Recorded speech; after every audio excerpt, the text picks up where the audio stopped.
Moikka moi! Tilan keittiössä tänään tehdään italialaista tomaattikastiketta pastan kaveriksi. Mulla on täällä paprikaa, tomaattia, valkosipulia. Mä kastelen nuo valkosipulit reilusti oliiviöljyllä. Maustan suolalla ja timjamilla koko höskän ja paan pahtumaan uuniin 175 astetta noin 50 minuuttia.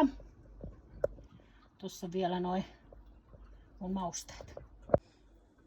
No niin, nyt on tullut paprikat ja tomaatit ja muut täältä uunista. Nyt mä puristan noin valkosipulit, pahdetut valkosipulit tänne mukaan ja muussaan ne joukkoon. Ja sitten soseutetaan. Ja sitten tarkistetaan maku.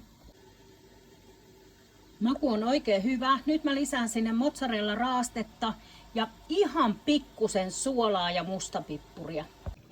Spagettivesi kiehuu. Eli pastat lähtee nyt. Tässä on niinku keittoaika 8 minuuttia, mutta mä keitän näitä 7 minuuttia runsaasti suolatussa vedessä. No niin, nyt on pasta sekoitettu kastikkeen joukkoon ja lisätty basilika. Ja nyt aletaan syömään. Bon appetit!